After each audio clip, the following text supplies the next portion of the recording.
If you could redesign the American education system, how would you do it? I had a teacher whose entire CL-bit structure was around working at your own pace, helping those around you, and a weekly 10-question test to confirm you had gained the skills he was teaching that week. Those classes were the best, as the fast people could be fast and work on other things and the slower people could ask their peers for help. Everyone grew together instead of alone. Socializing was encouraged, and you were free to work on other things once you finished studying for the weekly test. Could be a bit of a lawless place compared to everywhere else, but I loved it. This sounds an awful lot like my son's 6th grade Montessori classroom. TBH. What subject was this? By the way, it basically is. I used to teach at a Montessori school in the EU, and this was the gist of it. We also tried to play to our students' strengths. For instance, instead of an exam at the end of a chapter, we'd have them make a vlog relating to the words they had learned. For example, pretend you are stranded on an island for a day and make a vlog about that. One kid modded Skyrim the video game into being an abandoned island and made a voiceover as he walked and did stuff on it. Give them creative freedom, they come up with the greatest stuff. More free play, more creativity / problem solving, less rote memorization, fewer bullshit zero tolerance policies for fighting. Replace testing with something more akin to capstone projects. I'd have more emphasis on the wild things. Also, less rote memorization and more application of the core concepts. Hire paid teachers. My mom hasn't gotten a raise in 15 years of working there. Also more training on how to address kids' learning disabilities. Been accused of making up things to get out of work.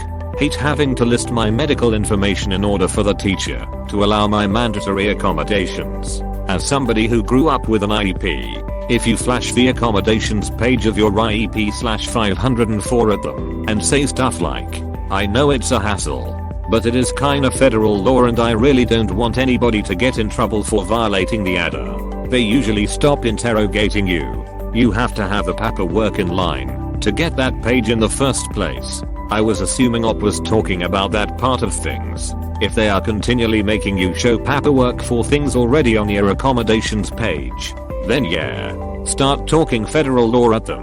There are tons of kids every year who try to get away with being allowed to break the rules / not do work / just pee them anyway, based on bullshit lies. They think an IEP or a 504 is a magic pill to do no work and still pass. Those are the people that make it, so you have to have a shitload of real paperwork from real professionals in order to get those accommodations in the first place. But once they are in place, duck anybody who tries to keep them from you. You did your part. And it wasn't easy for you. Time for us teachers to step up and do ours. Instead of school budgets being allocated by zip code, all school funding for the entirety of America would be determined by the number of students. Every student, no matter where they are in America, would receive the same dollars towards their education. Intermediary schools between high school and college would be available for those who struggled in high school or may need more tutoring before college for free. Each state would have at least one free state-sponsored college. Change how schools are funded.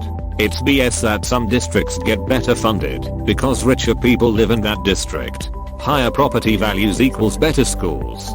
Better schools because the property values are higher. Endless cycle of BS. If you end that, you will never see a high-income student in a public school again. And public schools will gain a reputation as a dumping grounds. What I would suggest more is stronger federal funding for under-revenue districts. Not true, because their tax dollars would still be in the system. Rich people taking their kids out of public school just means more money for everyone else. Win-win. Rich and poor kids would get a better education. Rich kids in private schools. Poor kids with more funding from the rich kids leaving. Make it more modular. Studies show birth month is a huge factor in success. Being almost a year older is a huge advantage. Start a new session every semester. Also let kids fail classes instead of entire grades. If a 4th grade kid falls math, making them repeat the whole grade sets them up for more failures. Let kids excel at what they are good at, rather than holding the advanced kids back for the sake of the dumbest kids.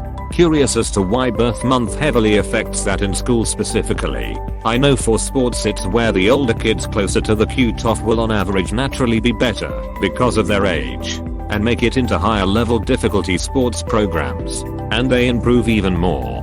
But for school everyone goes to the same school. And I get that there are different math classes for some schools, but some don't have that until like middle school where birth month wouldn't matter the same way as for other subjects. They're usually taught at the same level anyways. It's the same idea. The oldest kids in the grade are almost a year older than the youngest. Being older means a more developed brain and body. Being more likely to be smarter and bigger can cause a feedback loop as bigger smarter kids will start to be the most confident as well. A lot of folks here saying scrap standardized tests. These tests do not exist to measure you as an individual. This is a secondary benefit. Standardized tests exists to quantify how well a school is doing its job. By standardizing the tests, you can place all schools onto the same grading scale. If enough people do poorly, the school risks state intervention. Since the tests are categorized by topic, a school can see where they need to improve and how they measure up against other schools. Do you think there's a better way of standardized testing? I think they stress kids out a ton. I personally escaped most standardized tests through being homeschooled for a while, but my friends seem to dread them. Is there a way so that it can be emphasized that these tests are meant for schools to evaluate themselves vs put pressure on students? One way is to stop having funding tied to test scores. Your school does well, more money for you. Your school does poorly, no money for you. How are kids going to learn if their school doesn't get funding for STEM or math or arts, etc.? If they are doing poorly, they already can't afford more or highly trained staff, better materials, access to more curriculum, enrichment programs, etc. 1. Teachers need to be specialized in what they teach, more like high school than elementary schools, where one teacher does everything. 2. The idea that a student failing will hurt their psyche and keep them from ever advancing in life needs to be eradicated. If a student legitimately can't meet the criteria to move on to the next grade level, don't just pee-bud them. Let them have more time to learn the basics. Even if that means something like summer school, students have to be held accountable for their learning! 3. Better and reasonably equal pay scales in neighboring districts. There is a $15,000/year discrepancy between the district I grew up in and the district adjacent to it. The schools aren't that different either. 4. Less mandatory upper level courses in high school. Once a student has taken the basics of each discipline, they should be free to pick the material they want to focus on in preparation for college/workforce. This also allows space for classes about important things students will eventually need to know, and cut back on all the damn school never taught me how to pay taxes Facebook posts. I'll add more if I think of it, but this would be a good start. I would put more emphasis on how to get a career, pay taxes, make it in life. High school doesn't really teach those things. To be fair, parents have responsibility in teaching as well, especially when it comes to more life skill things. Not if they suck at it. For example, poverty is a viscous and expensive cycle that can carry throughout generations. There are people who really do need a financial wake-up call. More information in sex ed, money management, mental health/physical health. Change the age of having to make the decision of getting higher education at 18 over 19. But also, is our education system the only terrible one? How do other countries do it? Look at Finland's education system. It's actually really good. Look at Italy's. It's actually a shit show. Mandatory personal finance classes, sex ed classes, and basic first aid training for starters. And of course, crap zero tolerance policies. When I was going into high school, Texas removed health, wherein one of the units was sex ed, as one of the mandatory classes for graduation. And it shows. Here's 3 relatively easy solutions that would exponentially increase the quality of the American education system. 1. Reduce the CL/BUT sizes. So many teachers have classes of 25 or even 30 students. There's no way any one person can provide the kind of attention a growing mind needs to flourish with that many students. Not to mention not all children learn the same. 2. Increase teachers' salaries. For the amount of work they do, and how important their job is to the entire country, you'd think the wealthiest country in the world could pay its teachers a decent enough wage, where they didn't have to buy their own supplies. They are in charge of our future. Let's pay them accordingly. 3. Provide free, healthy food for all students. No child should worry about not eating if they can't afford lunch at school. For some, school lunch is the only meal they get. Free breakfast and lunch will go a long way towards helping them. We are a fat nation, and since exercise is difficult, eating right is a step in the right direction. We throw away so much food as a country as is. Much of it produce. Providing healthy meals with vegetables instead of junk food. Eating healthy not only helps the body, but also the mind. I'd start by scrapping standardized testing requirements entirely. How would you determine who gets into high demand and content heavy courses like medicine? Entrance exams. Require that all children of politicians attend public school. Watch how fast things get fixed. Better yet, quit giving politicians control of public schools. Appoint a team of educators to oversee education. More independent work to encourage them to motivate themselves. Obviously not a crazy amount, but enough so that they build significant willpower by the time they finish school. More merit-based and accelerated or slowed down programs. If your kid is awesome at language arts, he should be able to take more advanced classes or progress through math curriculum faster, etc. Regardless of age. Also a lot more choice-based, especially utilitarian type classes, like outside of your core curriculum. Finance, nutrition, physical fitness, conflict resolution, basic law, functional home/auto repair, gardening, etc. should be options instead of just banned. Generic health, home ec, etc. Teach to the individual child's potential. Not an easy task from where we are. I realize that. With a gap, I feel like some people aren't mature enough to realize they want to know as much as possible about certain subjects. It won't be a popular opinion though, because I'd suggest the bulk of it higher education take place between 16 and 25 instead of 9-18. Make parents pull their weight by kicking kids with bad behaviors out faster. And I'm talking older high school age, and after you have attempted to communicate with parents. No one wants to disadvantage a kid because of the kid's parent. But there are so many kids that ruin CL but for others because their parents do nothing to discipline them at home. And I don't just mean punish. Discipline is also about setting routines, schedules, and limits. So the kids of these parents get nothing from school. And the kids they are put in a CL butt with get little. Because they disrupt the CL butt and require so much energy and attention from teachers for literally no gain. The parental part of the education equation is far bigger than many want to admit, and so many parents are failing. NG.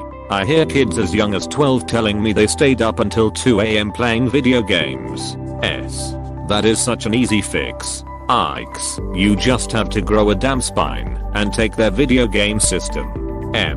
That's it. But so many parents don't and it hurts them. Their kid, and the other students. TS. Good point. Unfortunately, putting that on personal responsibility is something neither side is willing to tackle, which will be hard.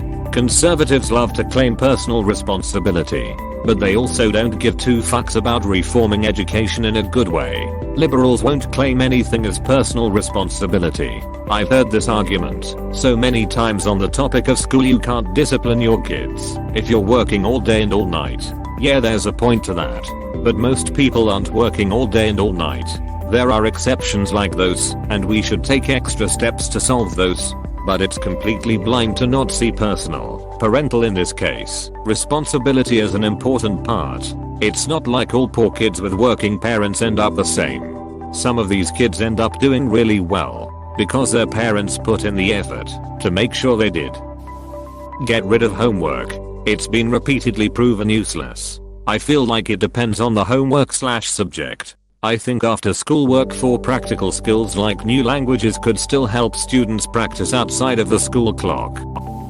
Smaller CL bed sizes. Restructure the curriculum. Add coding and introduce foreign language earlier. Emphasize play, recess, curiosity at the younger levels. Stop the academic acceleration that pushes the harder topics into younger grades. Add more practical and vocational skills to high school. I literally do not understand why so many people don't start a foreign language until middle/high school. My school started in first grade, but language is best learned very young. So it baffles me that there isn't more of a focus on it at a young age. I have to say, I personally don't agree with stopping academic acceleration. If you mean forcing people into academic subjects they're not comfortable with already then I agree. But for me personally, I was bored out of my mind in elementary school because subjects weren't moving fast enough for me, which led me to eventually being homeschooled so I could do each subject at my own pace. I think it's beneficial to at least have the option to be accelerated, because in my experience, schools preferred holding students back that were already mastering material instead of letting students keep pushing forward, and this boredom I feel is not good for kids and can hold them back from their potential. For example, local college prep students are tracked into high school biology and 8th grade chemistry for 9th grade. It's a disaster. I had a tough physical science teacher in 9th. The topics were more introductory, but it was still rigorous. Then I was well prepared to succeed in 11th grade chemistry. In college I've had a lot of open book, open note and even take home tests. It allowed for more complicated problems and thus required students to engage in the material beyond rote learning. I would implement more of that. Former teacher here. I would do away with grade levels and have children learn in pods. So to make an equivalent, a child could be in a 3rd grade reading level and 6th grade math level. Basically, you master a skill and move on. That would be for skill-based learning. For history/social studies and science in the lower grades, you would work with same-age peers. The goal would be mastery without promotion to the next grade, which messes kids up when they are held back a year and still don't find success. I had a lot of other ideas of how to create a more conducive learning environment that was good for all students regardless of skill level. Don't remember them all right now. Explain in 1st grade, we are going to launch a rocket to the moon by 12th grade. All classes are designed around that theme. By senior year physics, you are ready to go. I was gifted as a kid. I hated doing math problems for practice. If there had been a reason, I wouldn't have rebelled. This is a mood. My brain rejects information it feels is unimportant. So if I can't see the point to something or how something gets applied, I don't learn it well. Thank you for watching. We hope you enjoyed this video. Please subscribe for more videos.